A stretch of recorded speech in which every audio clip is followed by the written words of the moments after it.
I moved into apartment 6B in the fall of 2019, right after I got a job at a print shop in Indianapolis.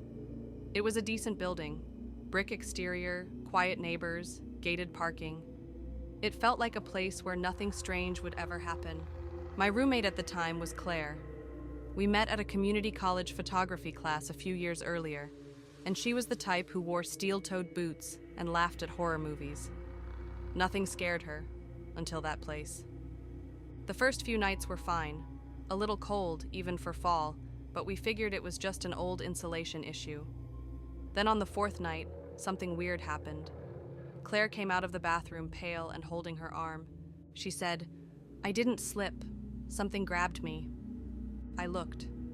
Her wrist had 3 thin red scratches, like fingernails, but narrow and deep, almost like wire. We brushed it off. Maybe she brushed the towel rack or scraped the corner of the counter. But I saw her eyes. She didn't believe that. A few nights later, I woke up to the hallway light flickering.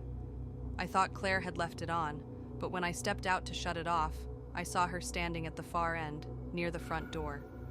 Completely still, not moving, just facing the door with her back to me. "Claire?" I whispered. She didn't answer. My voice echoed down the hall, and I swear it felt like the air tightened, like the space shrank somehow.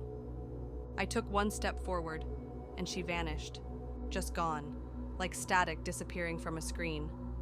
I ran to her room, heart pounding, and found her in bed, dead asleep. When I told her, she didn't laugh. She didn't even say anything. She just sat there, staring down at her blanket. Then she said, "She was wearing my shirt, wasn't she?" I hadn't noticed, but yeah, she was. That night we barely slept, and things got worse. Every time we turned off the lights at night, we'd hear movement from the guest bathroom. We never used it, since it had a faulty drain. But we'd hear soft dripping, then shuffling, like someone pacing behind the door.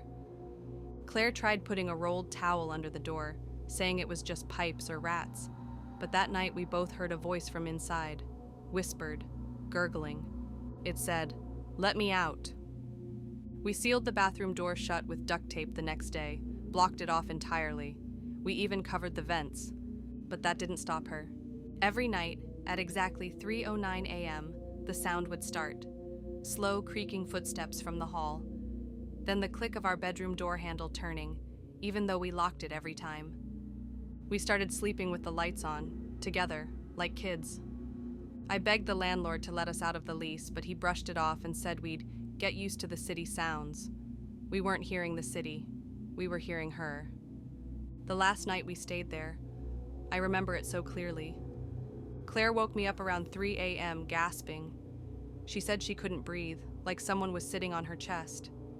I turned on the lamp, and that's when I saw the handprint. Black, wet-looking, right over her throat. That same night, the bathroom door, the one we had sealed, slammed open on its own. We didn't even grab our stuff. We ran barefoot into the parking lot and slept in the car until sunrise. The next day, we came back with Claire's older brother and a friend who was a contractor.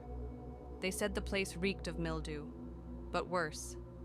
When they pulled open the panel behind the guest bathroom's wall, they found bones. Wrapped in old plastic, small ones, like they'd been hidden there years ago. We never got a straight answer from the landlord. He claimed he didn't know, but the cops opened an investigation, and we never went back. Claire moved across the country.